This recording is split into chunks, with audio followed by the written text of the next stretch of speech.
"Read this letter, sir." The words were spoken so quietly that Harold Whitmore almost did not hear them above the soft mechanical hum of the orchid greenhouse, where he had been standing alone for the better part of 20 minutes, doing what he always did on Thursday evenings in late September, which was nothing in particular. He was holding a small pair of silver pruning shears in his left hand and a cut stem of dendrobium in his right, and he had been thinking, in the loose, unhurried way an old man thinks when no one is watching him, about his late brother Theodore, who had died 41 years ago in a hotel room in Caracas, and whose memory still arrived on certain evenings without warning. He turned slowly. The boy was standing on the far side of the long teak workbench, half hidden by a column of climbing jasmine, one small hand held out in front of him with a folded envelope balanced on his open palm.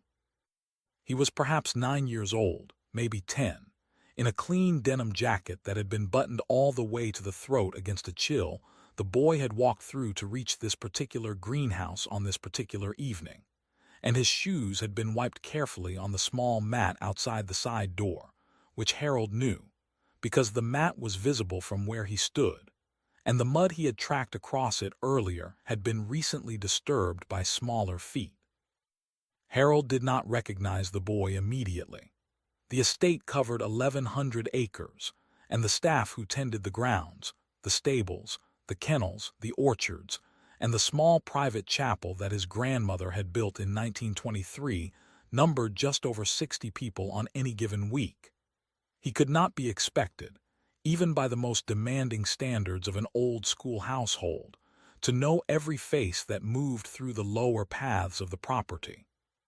But he had been raised by a mother who believed that a man who could not name the people in his own gardens had no business calling them his own, and so he made it his business, in the long quiet years since her death, to learn the names of as many of them as he could. He recognized the boy after a moment. His name was Caleb. His mother, Yolanda Briggs, had worked in the laundry of the main house for nearly 7 years, and she had begun bringing the boy with her after school sometime in the late spring, when whatever arrangement had previously kept him with an aunt in Wilmington had quietly come undone. Harold had passed the boy 3 times in the back corridor near the linen pantry. He had not yet found the right moment to learn his name properly. He learned it now, the way a man learns most important things, by being given no choice in the matter. "What did you say, son?" Harold asked. His voice was the voice he used in the orchid house, which was softer than the voice he used anywhere else on the property, because the orchids, his wife Alina had once insisted, did not respond well to the tone he used in boardrooms.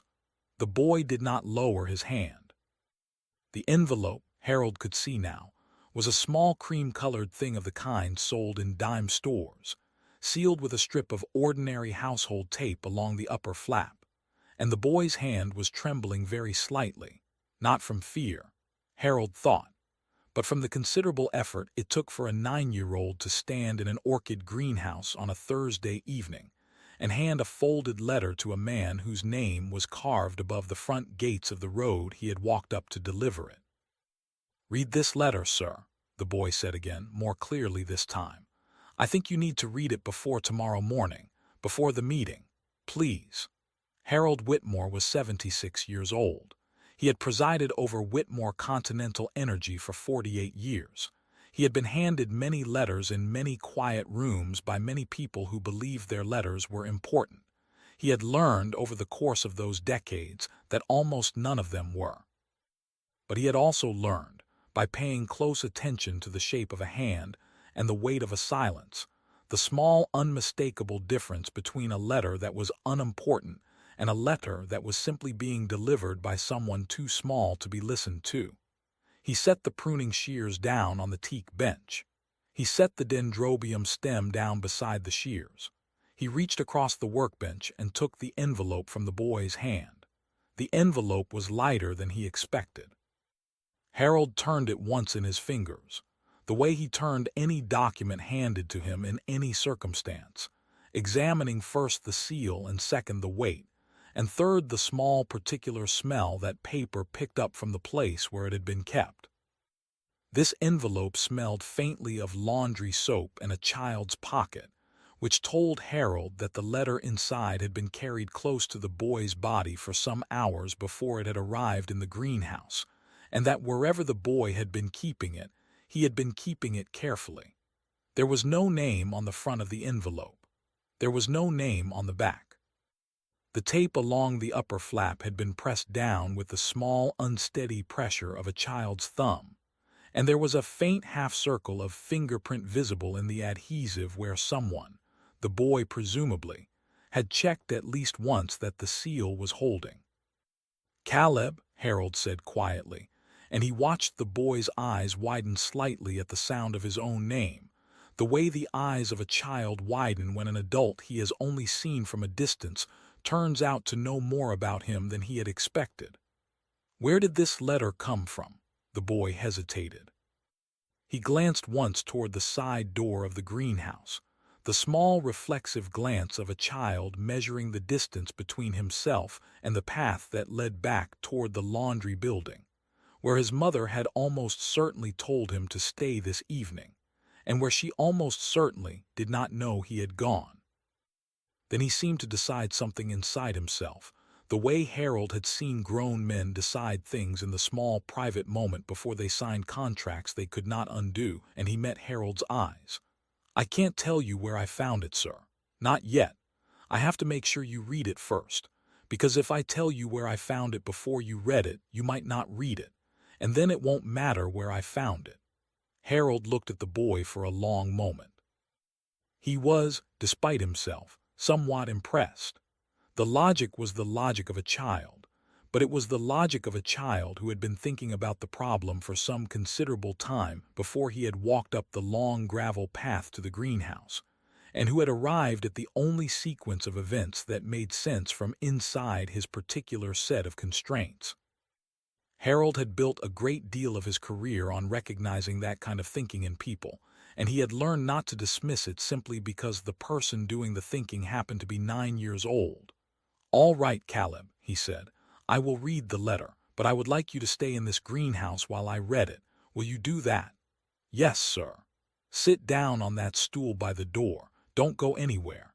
If your mother comes looking for you, I will speak to her myself. Do you understand?" "Yes, sir." The boy walked across the slate floor to the small wooden stool beside the side door and sat down on it carefully, his hands folded in his lap. He did not slouch. He did not swing his feet.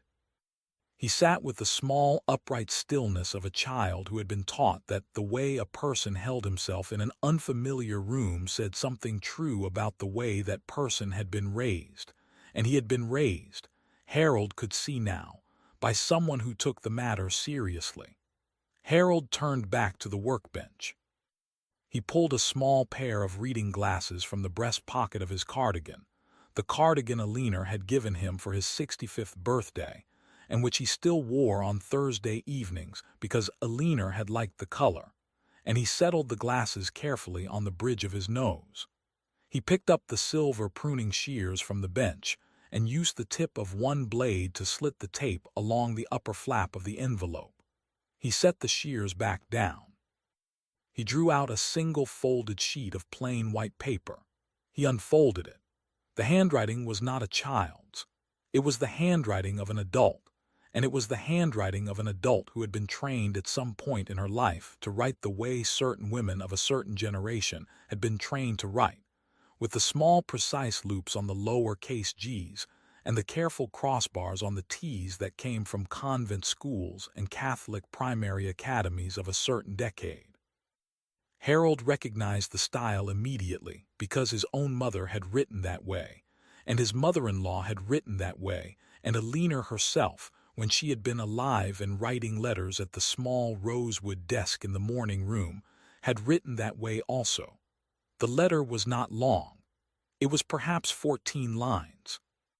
Harold read it once quickly, the way he read any document the first time, to gather the shape of the thing, and then he read it again slowly, with the small interior pause between sentences that he had been using since he was 30 years old, Whenever a piece of paper in his hand contained information, he could not afford to misunderstand.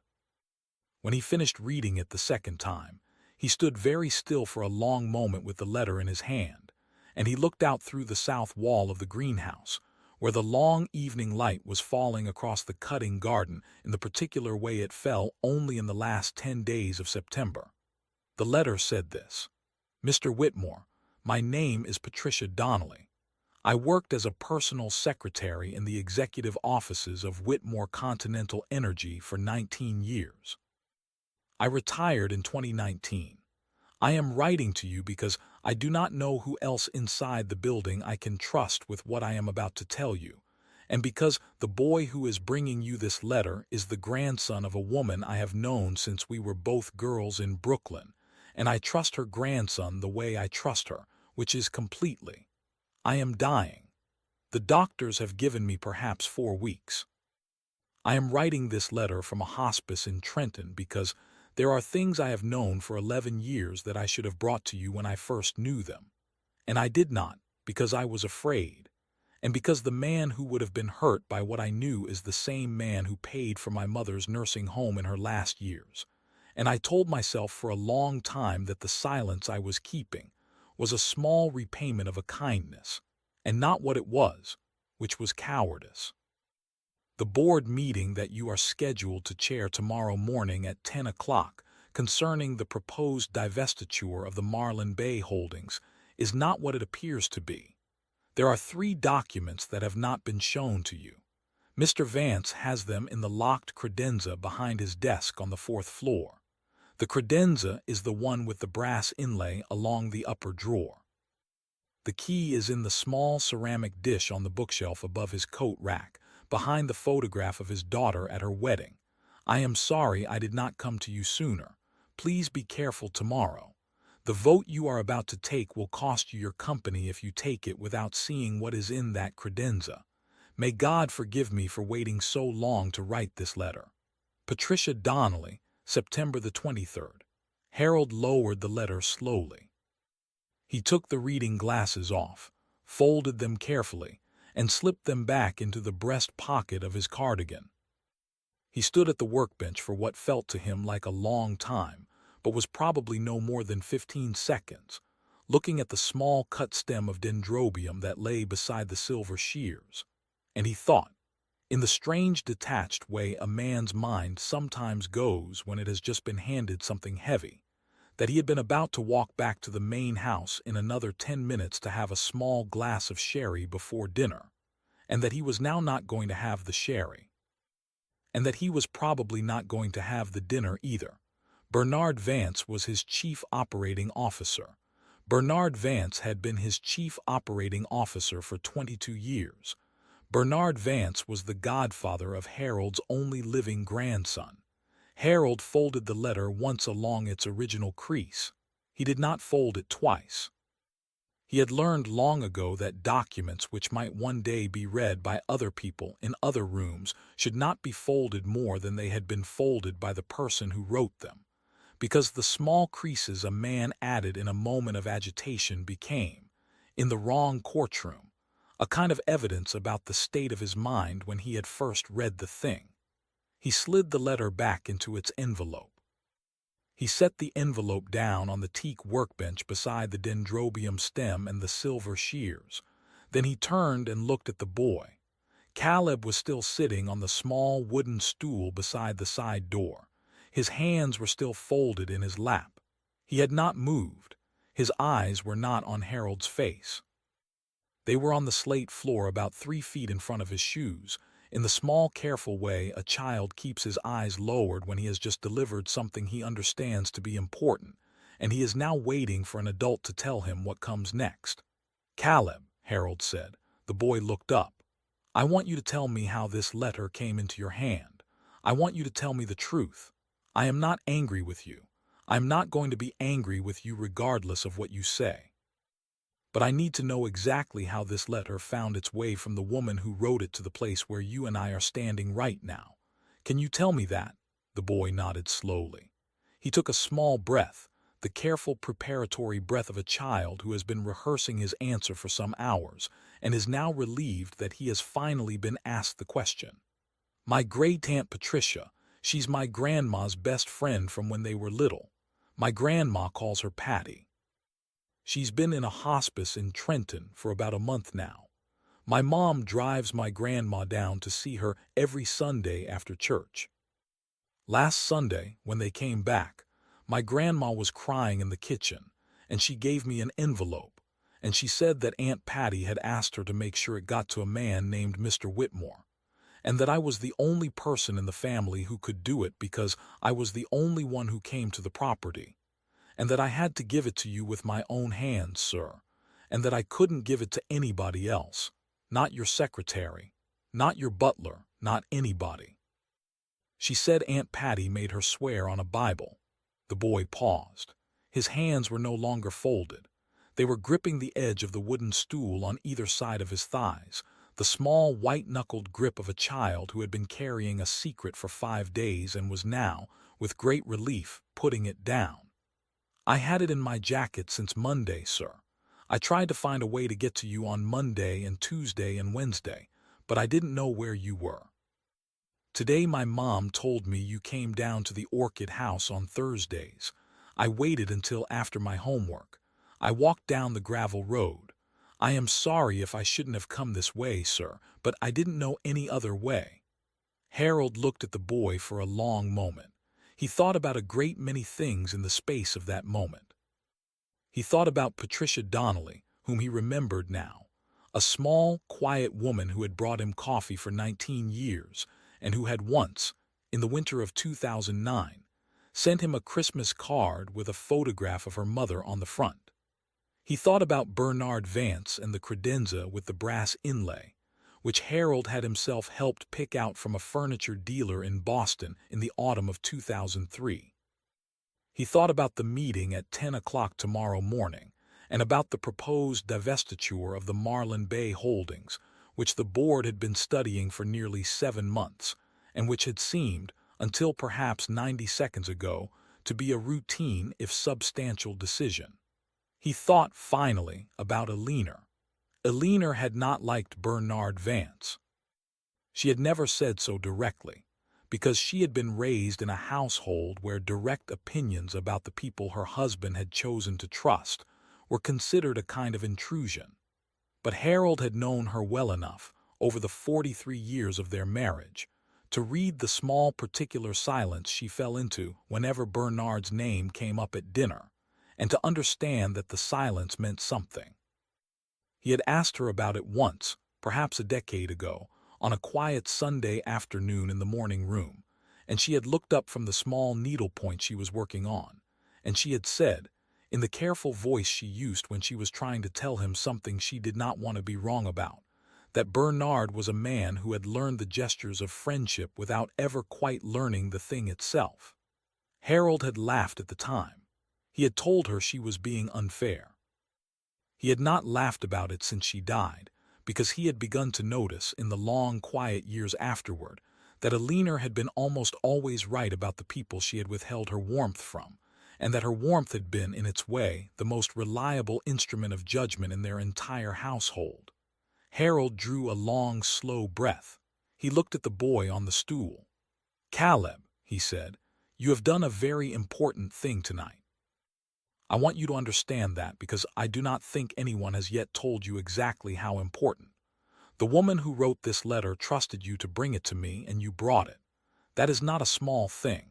That is a thing that grown men twice your size and 3 times your age would have failed to do for any number of reasons, and you did it on a Thursday evening when you could have been at home doing your homework. I want to thank you." The boy did not say anything. He looked at his shoes. "I need to ask you to do one more thing for me tonight. I need to ask you to stay in this greenhouse for a little while longer. I am going to walk to the main house and I am going to make 2 telephone calls. When I come back, I am going to bring a man named Mr. Coulter with me. He is my attorney.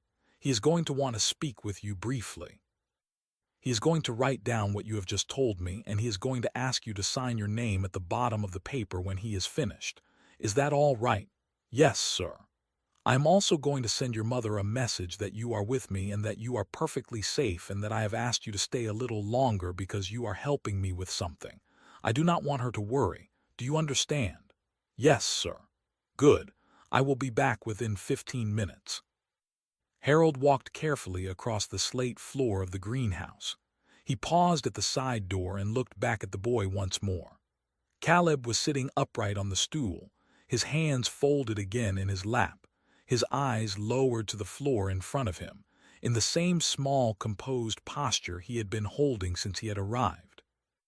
There was something in the way the boy sat that reminded Harold, with a sudden clarity that surprised him, of a photograph he had seen once of his own father at the age of 10, standing on the steps of a schoolhouse in upstate New York in 1929, in a wool jacket that had been pressed by a mother who had pressed it carefully, because she had not been able to afford a new one.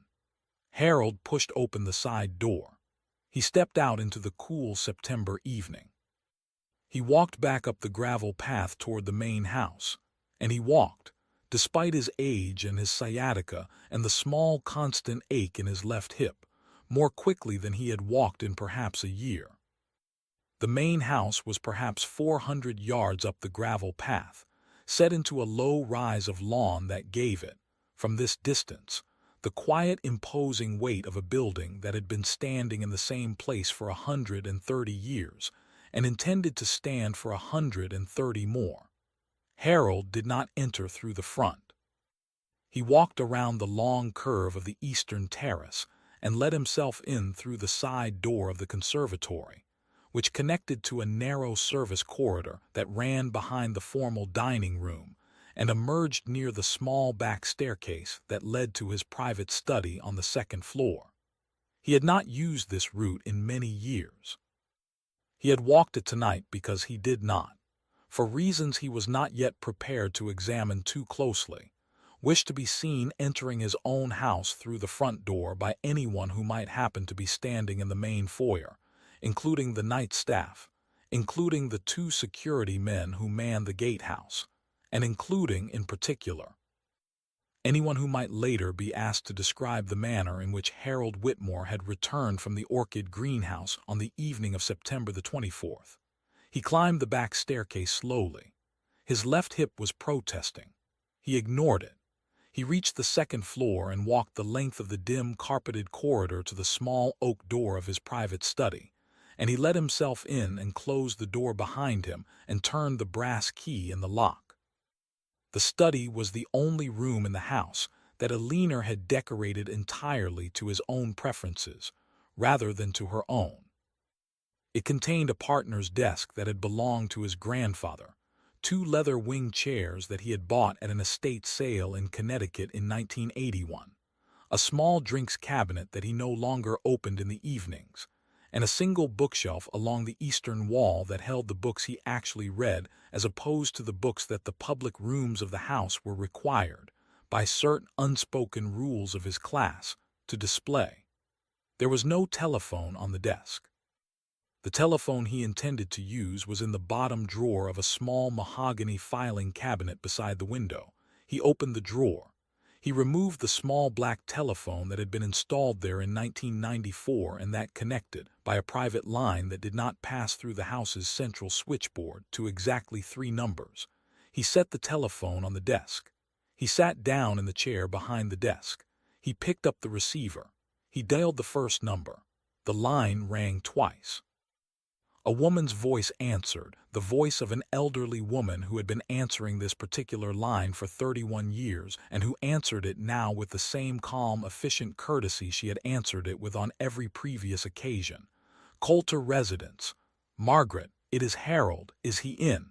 He is in his study. One moment. There was a small pause. Harold heard the soft click of a receiver being lifted on the other end, and then the dry, careful voice of Stephen Coulter, his attorney of 34 years. Harold. Stephen, I need you here tonight. I need you to come up the back lane. I need you to park behind the kennels. I do not want you to come through the main gate. I need you to be here within 40 minutes. I need you to bring the recorder, the affidavit forms, the seal, and the small green folder from the bottom of your file cabinet. Do you understand me?" There was a pause of perhaps 3 seconds. The pause was the only outward indication that Stephen Coulter had heard anything unusual in Harold's request, because Stephen Coulter had been Harold's attorney long enough to know that requests of this kind were not made except for reasons that justified them, and that the appropriate response was not to ask what those reasons were but to begin doing immediately what had been asked. "I will be there in 35 minutes. Thank you. Harold, are you safe?" "Yes, I believe so.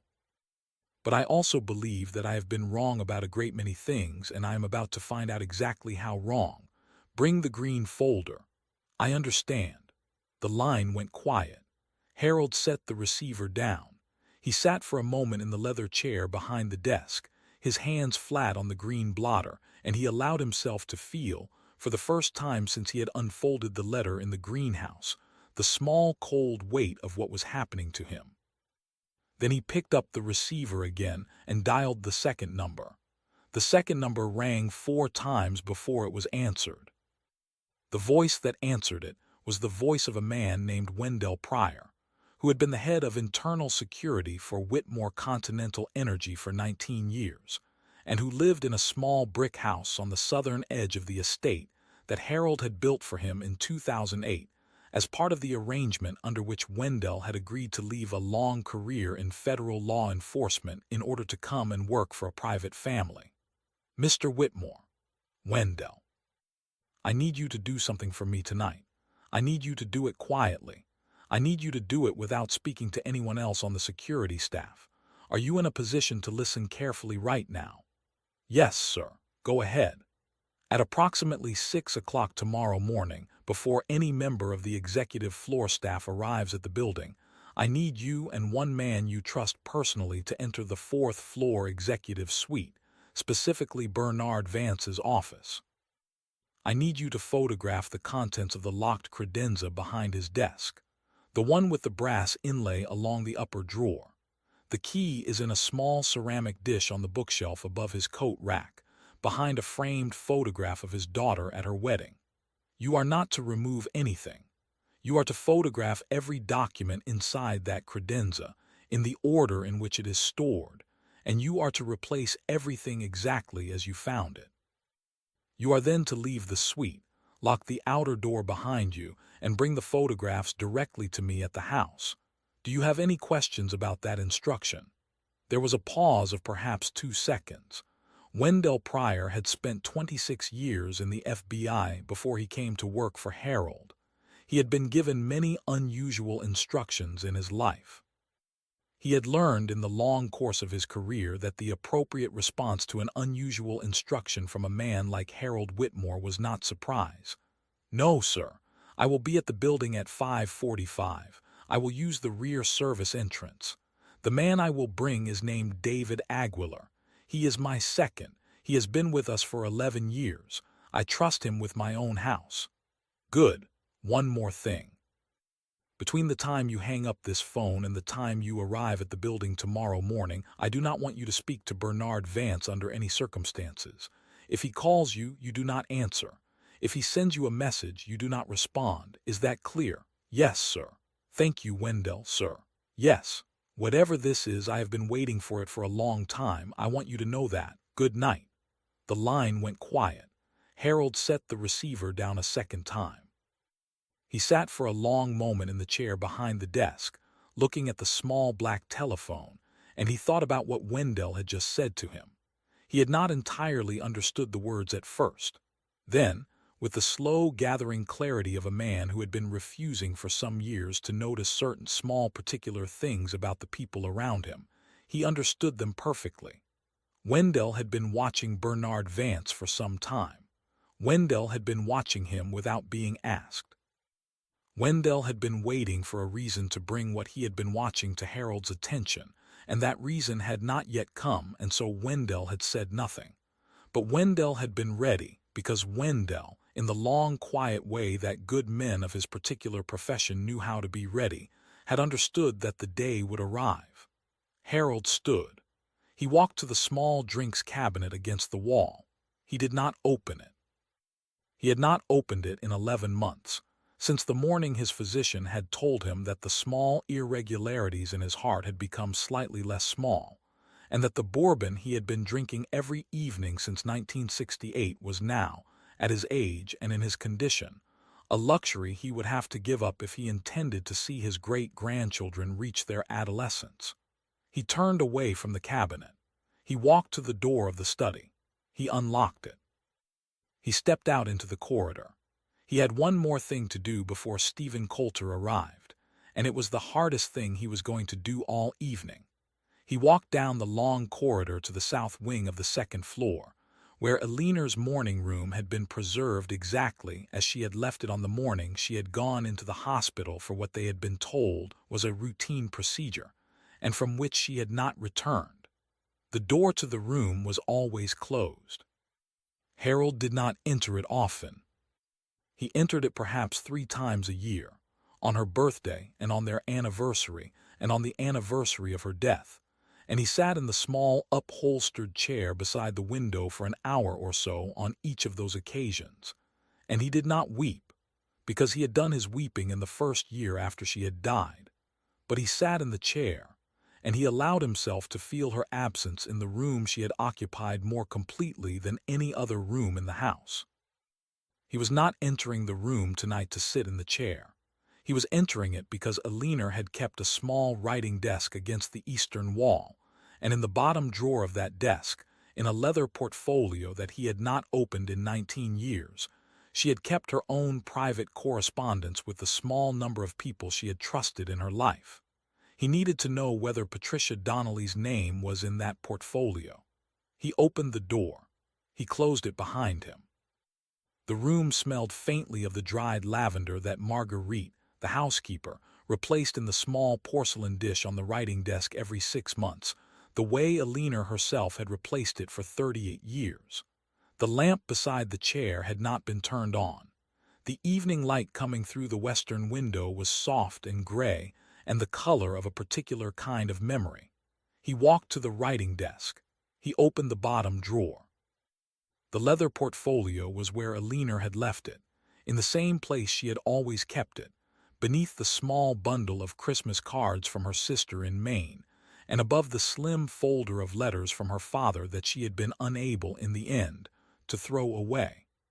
Harold lifted the portfolio out carefully. He carried it to the small round table beside the window and set it down and untied the ribbon that held it closed. The portfolio contained perhaps 40 letters, arranged in the careful chronological order that Eleanor had imposed on every paper she had ever filed in her life. Harold did not read the letters. He had no intention of reading them tonight, and he was not certain he would read them at all, because there were certain corners of his wife's private life that she had not invited him into during her lifetime, and he did not believe his grief gave him a license to enter them now. But he leafed through the bundle quickly, looking at the return addresses on each envelope, the way a man searches a file for a single name. He found it on the 7th letter. The envelope was addressed to Eleanor in the same convent school handwriting he had read in the greenhouse. The return address in the upper left corner read simply P. Donnelly, with a street address in Trenton, New Jersey. The postmark was June of 2014. Harold stood for a moment with the envelope in his hand. He did not open it. He understood, with the small particular clarity that came to him only on certain evenings in certain rooms, that Eleanor had known Patricia Donnelly, that Eleanor had corresponded with her, that Patricia Donnelly was not, as he had assumed in the greenhouse, simply a former secretary writing from a hospice in Trenton to a man she had once brought coffee to for 19 years. Patricia Donnelly was something more. Patricia Donnelly was someone Eleanor had trusted. He set the envelope back in the portfolio. He retied the ribbon. He returned the portfolio to its drawer. He stood in the morning room for a moment longer, looking at the small upholstered chair beside the window, and he said, in the quiet voice he sometimes used in this room and in no other room in the house, "I am listening now. I am sorry it took me so long." Then he left the room and closed the door behind him. He went back downstairs. He went back to the greenhouse. The boy was still on the stool. Stephen Coulter arrived at the house at 23 minutes past 8. He came up the back lane in a dark sedan with the headlights set to their lowest beam, and he parked behind the kennels exactly as Harold had asked him to. Marguerite let him in through the kitchen door. He carried a small leather satchel that Harold had seen perhaps 5 times in the 34 years of their friendship, and he wore the long gray overcoat he had been wearing to evening meetings since 1989, and he came up the back stairs to the second floor without speaking to anyone he passed in the corridor. Harold met him at the door of the study. The two men did not embrace. They had never embraced. They shook hands once briefly, in the small formal way of men who had stood together at funerals and bedsides, and never required the comfort of physical contact to express what they had come to express. Stephen looked at Harold for a long moment. "Tell me," he said. Harold told him.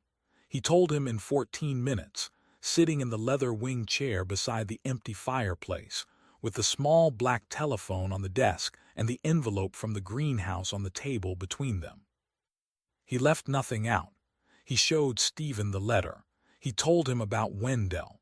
He told him about Aline's portfolio and the envelope from Trenton that he had not opened. He told him, finally, about the boy who was still sitting on a stool in the orchid greenhouse at the bottom of the gravel road, waiting to be brought back into the warm light of a room where a man with a notarial seal would write down his account of what he had done that evening and ask him to sign his name at the bottom of the paper. Stephen listened without interrupting. When Harold finished, Stephen sat for a moment in his own chair and looked at the small green folder he had set on the table beside the letter. The green folder had been in the bottom of Stephen's file cabinet for 11 years. Its contents had been added to it slowly, one document at a time, in the long, quiet course of a friendship in which Stephen had occasionally noticed things about certain of Harold's senior executives that Harold himself had not been ready to notice, and which Stephen had filed away rather than raise, because Stephen had been raised to believe that a lawyer who raised concerns before they could be substantiated was a lawyer who lost the confidence of the man who paid him. "Bernard Vance," Stephen said quietly. "Yes, I have been wondering for some time how this conversation would begin. I had not expected it to begin with a child in an orchid greenhouse. I should have. The truth in these matters almost never comes through the door you have been watching." He opened the green folder. He laid 3 documents on the table between them, side by side. He did not explain them. He let Harold look at them. Harold looked. He saw, in the small, careful columns of figures and the dates along the upper margins, the outline of a pattern that Stephen had been quietly tracing for 11 years and had never until tonight been asked to share. He saw amounts. He saw account numbers. He saw, in the 3rd document, a list of 7 names that had been written in Stephen's own neat hand at the bottom of the page, and 3 of those names belonged to members of his own board. Harold closed his eyes for a moment. Then he opened them. "Bring the boy up to the house," he said. "Use the kitchen door. Marguerite will bring his mother. I want her in the room when you take his statement. I will not have a child sign anything tonight without his mother present. And I want you to be gentle with him, Stephen. He is 9 years old. He has done a brave thing. He should not leave this house tonight feeling as though he was punished for it. I will be gentle with him, Harold. I am always gentle with the ones who tell the truth." The 2 men stood. Stephen gathered his satchel. Harold walked with him to the door of the study. "Stephen." "Yes. Tomorrow morning's meeting will not happen as scheduled. I will see to that tonight. Go and rest if you can. You will not sleep, but go and try." What happened in the weeks that followed moved with the slow, patient weight that old money and older lawyers bring to matters that have been waiting 11 years to be answered. Bernard Vance was not confronted on the 4th floor of the executive building on the morning of September the 25th. The board meeting at 10 o'clock was postponed by a single, carefully worded message from Stephen Coulter's office, citing a small, unspecified procedural matter, and Bernard accepted the postponement without protest, because Bernard had no reason on that particular morning to suspect that anything had changed. By the end of the first week, every contract Bernard had signed in the previous decade was under quiet review by a forensic accounting firm in Philadelphia that no one inside Whitmore Continental Energy had ever heard of. By the end of the second week, the 3 board members whose names had appeared on Stephen's green folder had received private letters inviting them to resign for reasons of health, and 2 of them had accepted. By the end of the third week, the indictment ran to 190 pages, and Bernard Vance was named as the first of 9 defendants. The Marlin Bay holdings were not divested. They were instead expanded in a quiet acquisition that took place over the following 6 months, and which turned out, when the dust had settled, to have been the most profitable single transaction of Harold Whitmore's 48 years at the head of the company. Patricia Donnelly died on the 14th of October, 3 weeks after she had written the letter. Harold drove down to Trenton himself on the morning of the 12th, in a car driven by Wendell Pryor, and he sat with her for nearly 2 hours in the small clean room at the hospice, holding her hand, and they spoke of Alina, whom Patricia had known better than Harold had ever quite understood, and of the small particular kindnesses they had done for each other in the long years when Harold had been too busy to notice. Patricia asked him near the end of the visit whether the boy was all right. Harold told her that the boy was perfectly all right. He told her that the boy was going to be more than all right. He told her, in the small quiet voice he used now in rooms where serious things were being said, that the boy was going to be one of the people in his life that he intended to take seriously for as long as he lived. Patricia closed her eyes. She smiled. She said, "Alina was right about you. She told me you would listen when the time came. She told me you only needed someone small enough to be brave." She died 48 hours later. Caleb Briggs was enrolled, with his mother's careful approval, in a small private school in the next county, the tuition of which was paid quietly through a trust that Stephen Coulter established in the spring of the following year. His mother, Yolanda, was offered a position in the main house at a salary that allowed her, within 18 months, to purchase a small home in town and to leave behind the long bus rides that had defined her working life. She accepted the position. She did not accept the home as a gift. She accepted instead a private loan, on terms that were generous but not insulting, and she paid it back, year by year, in the small, careful way of a woman who had been raised to understand that dignity was not a thing other people could give you. Harold lived for 14 more years. He spent many of those years in the orchid greenhouse on Thursday evenings. He hosted Caleb every Sunday afternoon that the boy was in town, and they spoke of orchids and architecture and the long, quiet business of paying attention to what other people did not see. There are stories we tell about the great houses of the world. We say that the men inside them know everything that happens within their walls. It is not true. The truths of those houses are carried in the pockets of children walking up gravel roads on quiet September evenings, in letters written by dying women who waited too long but not, in the end, too long, in the soft voices of 9-year-old boys who refused to walk past. Pay attention to the small voices. The bravest one in any room is almost never the loudest. If this story moved you, please tap the like button. Share it with someone who needs to be reminded to listen to the small voices in their own life, and subscribe to the channel so the next story finds you. Tell us in the comments where you are watching from tonight, and remember always, the truest words are sometimes spoken softly, by the smallest person in the room.